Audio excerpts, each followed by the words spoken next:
Kevin's summer business trips were routine. Even when I miscarried, he still left. I secretly followed him this time. That's how I discovered the truth every year during that business month. He'd been with Lucy and Ryan. The cruelest joke? His parents, friends, and colleagues had all helped maintain this lie for 5 years. 5 years of desperately trying for our baby. 5 years of building our home.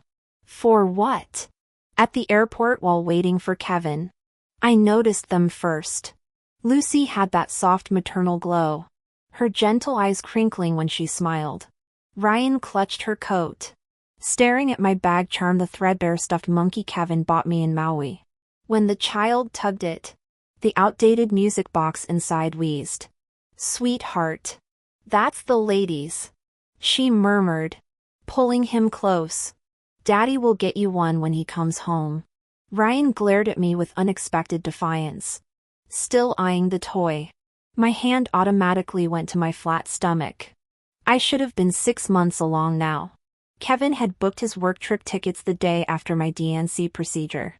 "Grace, the client insists," he'd said, avoiding my swollen eyes. I bought my ticket through a scalper, half hoping he'd be furious when he saw me. I needed to smell his cologne, feel his hand on mine, anything to stop this freefall. When his broad shoulders cleared customs, my breath caught. Then came the ear-splitting shriek, "Daddy!"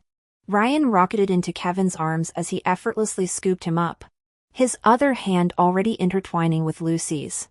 My C-section scar burned like fresh stitches. "Missed you, champ," Kevin laughed, nuzzling Ryan's neck. My husband, the man who'd held my hand through fertility treatments, now swinging another woman's child in the airport like some damn rom-com. "Daddy forgot mommy's kiss," Ryan sing-songed. Kevin turned toward Lucy just as my choked sob escaped. His head snapped up, our eyes locking mid-cheat. Lucy kissed him anyway, slow and deliberate, her manicured hand possessively cupping his jaw. We stood frozen outside baggage claim minutes later, their perfect little family hovering nearby like vultures. His fingers dug into my wrist. "Why are you here?" he hissed, the same voice that had whispered endearments in our nursery-to-be. The laugh tore from my throat, raw and jagged. Turns out the human body really does laugh while the soul shatters. "Business trip? Kevin, shouldn't you be explaining this to me first?" He glanced hesitantly at the 2 figures in the distance, beads of sweat forming on his forehead. "Years ago, I donated sperm," later she tracked me down. The woman was Lucy, owner of a flower shop. The little boy glaring at me from her arms was Ryan. Hearing that name froze the blood in my veins. Ryan, Riri. Kevin. How dare you? I remembered our newlywed days when we'd scribble baby names on paper. Kevin had pointed at my choices with that tender smile. Ryan for our son. Juan for our daughter. He clearly recalled that moment too, now avoiding my gaze like a guilty child. Grace. I never meant, he claimed Lucy only contacted him after the birth. The premature baby kept getting hospitalized. She'd reached out thinking Ryan might not survive. After he miraculously pulled through, she'd asked Kevin to occasionally visit so the boy wouldn't feel fatherless. I spread through my veins. Calculating timelines, this secret had brewed since our wedding day. No wonder he took those month-long business trips every summer. I only spend 4 weeks with him annually, he protested. When I reached for his phone, he flinched away. That's when I noticed, identical model, different color case, displaying their happy family portrait. I slapped him hard before thinking. Daddy! Ryan broke free and headbutted my stomach with terrifying force. Agony unlike anything I'd known doubled me over. At the ER, I bit through checkup pains while clutching my abdomen. Kevin cradled Ryan, doing nothing as the boy kept kicking my gurney and screaming, "Don't hurt Daddy. Mean lady." Strangers stared judgmentally throughout the ordeal. Kevin offered no defense.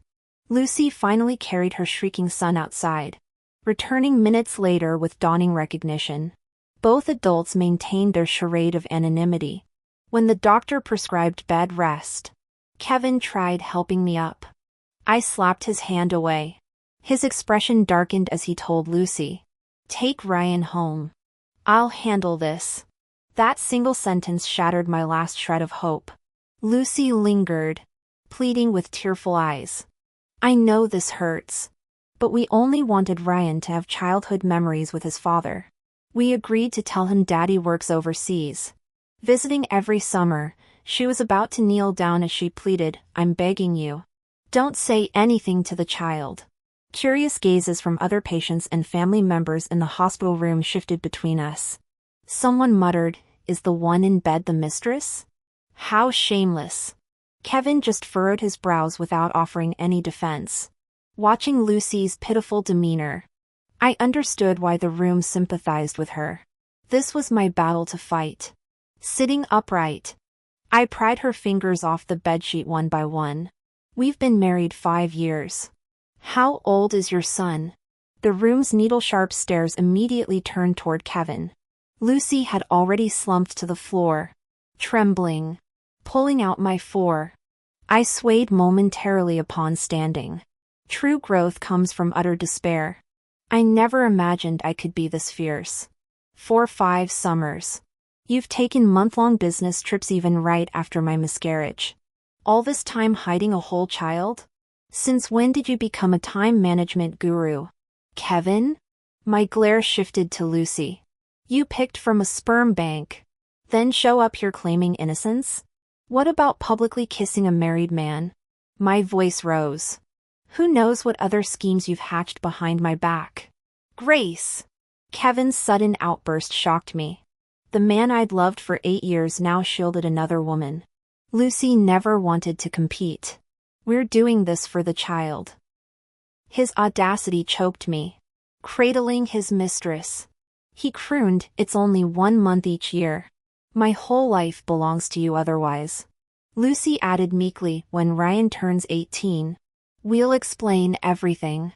Not we. You. I caught her subtle implication. The door burst open as Ryan charged in, waving my stuffed monkey triumphantly. Kevin reached for it. "That's Auntie's. Give it back. Keep it." I stood coldly watching the squirming child. Thieving young needs paternal discipline too. When Kevin touched my arm, I recoiled. "Don't. May lightning strike you first. No more secrets, there's nothing left to fight over." Stumbling into the street with Kevin dogging my steps. Lucy's panting pursuit and Ryan's wails about his stolen toy grated my nerves. Kevin grasped my wrist desperately. "Grace. Let's talk at home." I wheeled around, my hospital gown flapping. The man who'd memorized my coffee order now guarded another woman's secrets. Summer breezes carried memories of our Venice gondola rides, now reeking of betrayal. Ryan's tear-streaked face mirrored the child I'd lost last winter, the miscarriage he called God's plan while scheduling paternity visits. 5 years. I rasped, counting each season stolen. 60 days you father his first steps. First words. What's left? Divorce papers and custody battles? The stuffed monkey's embroidered eyes gleamed in Lucy's arms, my childhood keepsake. Now another casualty. Emergency vehicles wailed past, drowning Kevin's excuses. I inhaled antiseptic air, tasting freedom. Let them play house. I'd rebuild from ashes. Stronger. The next chapter starts now, no more gracious exits. War had been declared. Who else knew about this besides me? He avoided eye contact. Flustered and tense. I already knew the answer. His parents knew. His friends knew. Even his close coworkers at the firm had probably covered for him during those fake business trips. I felt utterly ridiculous. So the company's financial troubles. Cancelled vacations, all lies? Your supposed pay cut was fake too? Kevin grew visibly irritated. Grace. Have I ever deprived you? Given you reason to complain? There it was, that infuriating self-righteousness. Even when my friends teased him at girls' nights about not sharing bank accounts. He'd deflect, I just don't want Grace stressing over finances. The truth? If he'd been transparent, we wouldn't be here now. I steadied my breathing. I'll have the divorce papers drawn up immediately. You're ending our marriage over something this trivial? His disbelief grated. That child was from before we married. My feelings for you. Every cent you funneled from our marital assets. I'm reclaiming. I stared directly at Lucy. She paled but forced a brittle smile. This isn't about money. I'll return every penny. Alone at the departure gate, I contacted my lawyer. Kevin tried following me, but Ryan's coughing fit detained them both. Through the chaos, I walked stone-faced past security. My former boss answered mid-gridlock, "Of course we want you back."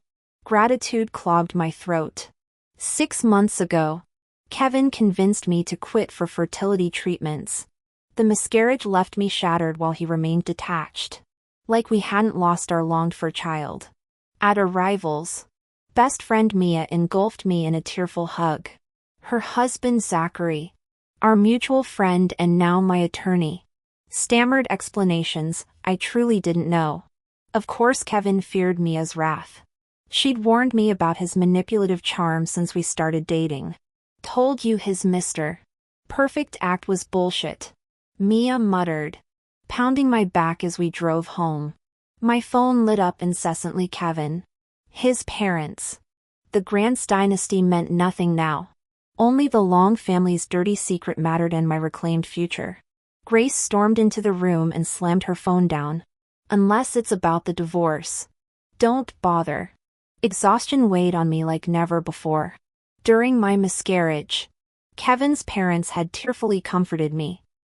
But knowing they'd been aware of Ryan's existence all along, the world seemed to flip upside down, leaving me the fool.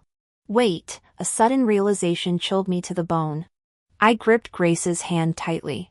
Come with me to the hospital tomorrow. I need my maternity hospital records. My hands trembled uncontrollably as we left the doctor's office. Grace turned pale with rage, cursing with every foul word she could muster. The physician's words kept echoing, "Your husband brought your medical records, with a little boy's file. I don't understand how he could betray you like this." Grace shook my shoulders. The truth emerged, Ryan didn't just have postpartum weakness. He had beta thalassemia. Suddenly Kevin's urgency for me to quit my job during crucial projects made sense. I found Kevin slumped on our living room couch, shadows bruising his eyes. Dress shirt crumpled. "Grace," he rasped. "I'm taking leave this month. We'll go to the beach." The divorce papers hit the coffee table with finality. He flinched but continued staring at his phone. "I got that purse you wanted." He nudged a shopping bag toward me. "Meant to surprise you on our anniversary." Black ink glinted as I slid the pen across the wood surface. His head snapped up. "How long will you keep this up?" I explained, Ryan was conceived before our marriage. I just donated sperm twice. Didn't even know his mother until after. Laughter burst from me. Wild and humorless. Tears streaming. "You wanted our baby's umbilical cord blood to save Ryan. Didn't you?" His face drained of color. "The doctor said you kept asking during my pregnancy. Were you devastated when I miscarried? No backup plan?" The wedding ring clattered across the floor. "You don't deserve to be a father." My voice shook. "Sign the papers before I vomit from your presence." Kevin later contacted our lawyer, relinquishing all marital assets, the house, cars, everything. When the revised documents arrived bearing his signature, I traced the jagged ink strokes. The Grant family's golden boy had finally faced consequences, while the Long family's secrets would forever stain their reputation. He said he deeply regrets it. Feels like he complicated what should have been simple. I don't know how their communication went, but Zhou Tao said he cried. He still wants to reconcile with you. Says he doesn't want any property. Qin Tao spat and glared at him, "Stop being their messenger. This is disgusting enough." Zhou Tao scratched his head awkwardly, "Just passing along messages." No skin in the game. Kevin moved out the day after signing the divorce papers.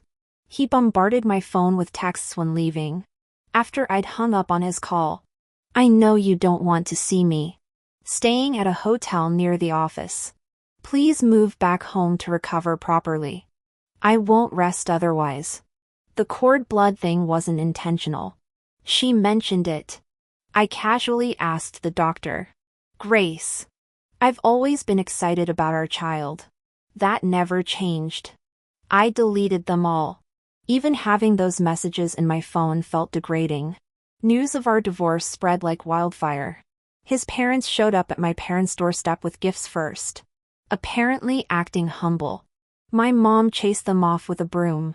Dad sounded furious during our call. Grown-ass adults should know better. If they wanted to mediate, they should have gone to you. Not us. My parents always adored Kevin, praising his looks and successful career. Yet they unanimously supported my decision. After hearing about the cord blood incident, Dad upgraded Kevin's title from our precious son-in-law to that walking dumpster fire. Never expected Lucy to confront me. That brat Ryan slammed into me at the airport replica style, demanding, "Where's Daddy? You hit him." He threw the tattered cloth monkey at my feet, stomping it viciously. "Take your trash. Nobody wants it." Then started pounding my door. "Daddy. It's Ryan. Come out." I stared at Lucy with raised eyebrows, flustered yet venomous. She hugged Ryan while whispering, "He wants his father." I've tried calling but, smiling. I pulled out my phone. "Need me to dial him?" Her eyes lit up. "If he'd come, just needs to explain things to Ryan." My smile vanished. "Why should I?" The color drained from her face as she straightened. "MS. Green. Must you be this harsh with a child?" Her gaze venomously swept over my abdomen. "You almost became a mother. Don't you understand what parents do for their kids?" I chuckled. "Including using children as weapons to destroy families?" "Lucy, what exactly was your game plan when getting pregnant? You didn't even know who the father was beforehand. Did you?" Advancing as she retreated nervously. I pressed, "Sperm donors stay anonymous." "How'd you track down Kevin?" Not defending his privacy. Just genuinely curious. Bright red. She covered Ryan's ears, mumbling incoherently. "I just want my child to be healthy and safe. I never meant to hurt you." The memory of her practiced kiss at the airport surfaced. Smiling wryly, I crouched down to smooth out the wrinkles on Ryan's shirt. "Answer one question for me, and I'll tell you where your father is."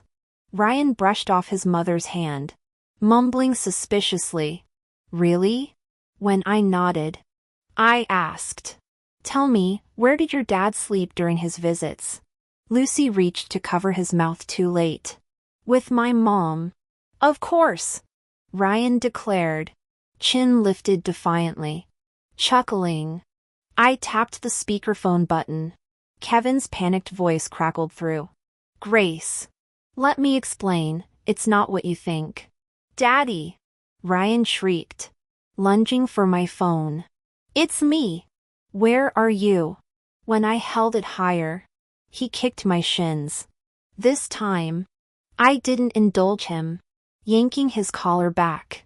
"What's wrong with you?" Lucy snapped, gathering her son protectively.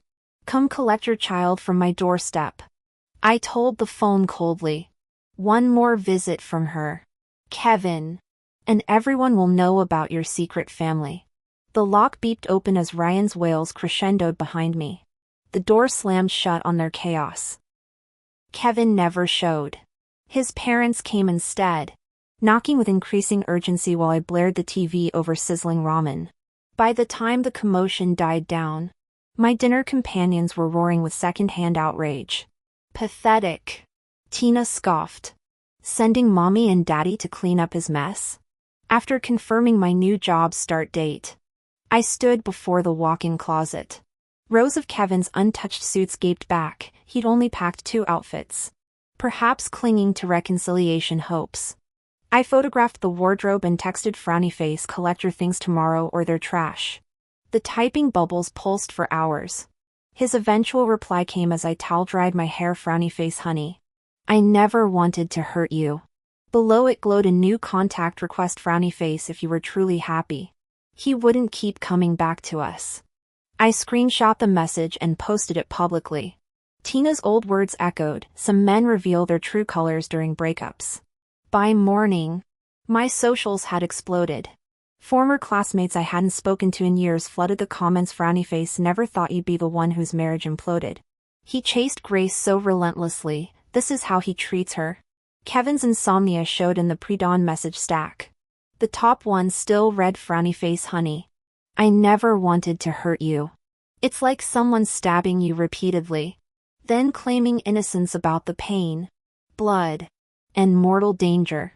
I straightened my blazer and reported to my new corporate office. The rhythm of subway tracks beneath my feet punctuating my thoughts. For the first time since falling for Kevin, I saw how completely I'd tethered my existence to his. Only now, shedding the identity of Mrs. Grant, could I clearly recognize his fundamental indecisiveness and willful blindness to the carnage we'd created. Trust shatters faster than love fades. That evening, I methodically packed Kevin's belongings into moving boxes, photographing each discarded item on the doorstep before texting, be punctual for the divorce filing after the cooling-off period. His contact vanished from my phone with surgical precision, no archive, no blacklist, just digital oblivion. On my second workday, reception flagged me down for flowers, blood-red roses choked by irises. No card. I dumped them in the lobby trash. They reappeared daily, cloned bouquets accumulating like funeral wreaths until the 10th delivery compelled me to call the florist. Hello, Ryan's florist, answered Lucy's honeyed voice. The cooling-off period ends tomorrow. I enunciated through clenched teeth. Couldn't resist one last stunt? The line crackled with panicked breaths. You've got this all wrong. I only wanted to help Kevin. Save it. My bitter laugh echoed in the marble lobby. Did you bother asking Kevin why he never sent flowers during our marriage? Pollen makes me break out in hives. My allergic reactions were his romantic kryptonite. Silence pooled between us before Lucy whispered, Ryan's hospitalized. The child needs his father. Grace, the baby's innocent. I terminated the call. Another woman might have connected this to the pregnancy she'd lost. But Ryan's existence only highlighted my own stolen choices. We're all casualties here. Kevin arrived late at the courthouse, forehead glistening as he hovered on the steps. I strode past without acknowledging his outstretched hand clutching a stuffed monkey, identical to the one he'd won me at that obscure Jiangnan village during our honeymoon. Its artisan tag still dangled, proving he'd tracked down the same craftsman. I revisited the shop. He murmured, desperation thickening his voice. My gaze remained fixed on the courtroom doors. Some replicas deserve permanent retirement. When it came time to sign the documents, Kevin pressed his hand over mine, perhaps stung by my icy gaze. He awkwardly lowered his head. Grace, couldn't we reconsider? You know I love you. I withdrew my hand and swiftly signed my name, tossing the pen back at him. I laughed with genuine relief. Kevin. If during any of those 5 summers you'd ever considered my feelings, we wouldn't be here today. He'd had countless opportunities to come clean, innumerable chances to turn back. His trembling hand gripped the pen as silent tears splattered the paper. When he hastily wiped his eyes, I noticed our wedding band still on his finger, a painfully deliberate choice. As I turned to leave, his broken voice followed me. Grace, will you ever forgive me? Pausing, I met his hopeful gaze head-on. If karma exists, I hope every lightning bolt strikes you dead. My love burned bright, so does my hatred. Heartbreak oddly fueled professional success. My boss soon preened over promoting me, eventually granting extended vacation during slow season. My childhood friend Tina and I impulsively booked a tropical getaway. We lounged on sun-drenched beaches and shared midnight cocktails. On our last drizzly afternoon, a child's piercing wail shattered the peace. Tina and I exchanged startled glances. There lay Ryan thrashing in the sand, screaming, "I won't leave. I want to dig more." Helpless Lucy stood nearby while my ex-husband Kevin visibly struggled to contain his temper. When our eyes met across the beach, he froze mid-panic before awkwardly approaching. Behind him, Lucy's glare turned venomous. "You moved," Kevin stammered, fingers nervously twisting his wedding ring. "I tried visiting," Tina snorted. "How sweet, playing babysitter instead of CEO these days." Kevin flushed crimson. "I resigned. I didn't mention what our mutual friend Zachary had shared: his demotions, pay cuts, and eventual humiliating exit from the company." As Lucy marched over clutching Ryan, her possessive grip on Kevin's arm spoke louder than words. The Grant family heir now stood diminished. While this long family drama played out on rain-slick sand, our final act together. Her eyes held a hint of defiance, lips curved in a plastic smile. "What a coincidence. Bumping into you like this." Kevin's expression darkened as he stepped sideways to create distance.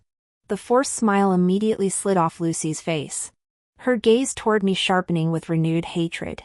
Ryan began clamoring for Kevin to hold him, but the man acted deaf. The frustrated child swung his fists at me. "Wicked woman." I smiled sweetly, enunciating each word. "Say that one more time." Wicked women specialize in tearing mouths off snot-nosed brats. When he opened his mouth again, Lucy clamped her hand over it. Kevin looked bone-weary. "You should leave." The ice in his voice made Lucy pale, but she merely gritted her teeth and stormed off. His gaze remained locked on me, as if mustering courage. "Grace, could we talk?" I stood motionless. "Say whatever you need to hear." Nearby, Chin Tao leaned in with mock attentiveness, amusement dancing in her eyes. Kevin sighed. "Ryan, he's had several episodes lately. She keeps pressuring me for another child." I barked a laugh. "Congratulations. Don't you just love being a ready-made dad?" Color drained from his face. "Grace, you know I don't love her. I won't chain myself to a mistake." His puppy dog eyes pleaded. "Even if I messed up, don't I deserve happiness?" Biting back venomous words, I gave a non-committal nod. "You should study the difference between redemption and irreversible damage." The light in his eyes dimmed as he mumbled, "I miss how things used to be, when everything—" Chin Tao abruptly cut through his nostalgia. "Ahem. Might want to check on your bargain bin son. Looks like he's scrapping with someone." Two boys rolled across the sand, pummeling each other. Lucy's shrieks pierced the air. "Don't touch him. He's sick." Though clearly Ryan was the aggressor, having tackled another child over a toy. Kevin awkwardly separated the brawlers, apologizing profusely. Hot-headed parents surged forward, grabbing his collar as fists flew. Chin Tao and I turned toward the hotel as rain began pelting down, leaving the cacophony of shouts and thunderclaps behind. Drenched, I showered immediately upon returning. My phone buzzed incessantly on the nightstand while Chin Tao cooed over video chat with Zhou Tao. The storm raged through midnight, lightning fracturing the sky. At checkout next morning, the lobby hummed with whispers. "Did you hear? A man and woman died on the beach last night. Fighting turned deadly. Someone pulled a knife. Paramedics almost reached him when lightning struck multiple times. Woman allegedly attacked first. Some kid hospitalized." I gazed out at the distant beach, now crowded with onlookers obscuring whatever commotion lay at its center. My phone buzzed with multiple missed calls from a vaguely familiar number.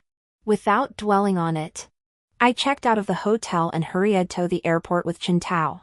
As we crossed the beach, something glinting in the sand caught my eye. I froze mid-step, looking down at Kevin's wedding band laying abandoned where the surf met shore. Chin Tao's face drained off color as she answered her ringing phone. "Zhou Tao," says Kevin, her voice faltered. The calm sea stretched before us, betraying no evidence of last night's violent storm. My anguish seemed to ebb with the receding tide. I stepped over the platinum band, crushing it deeper into wet sand beneath my sneaker. "We'll miss our flight," I said, increasing our pace toward the terminal. So this was how instant karma worked, not through divine retribution, but through the quiet erosion of everything we built.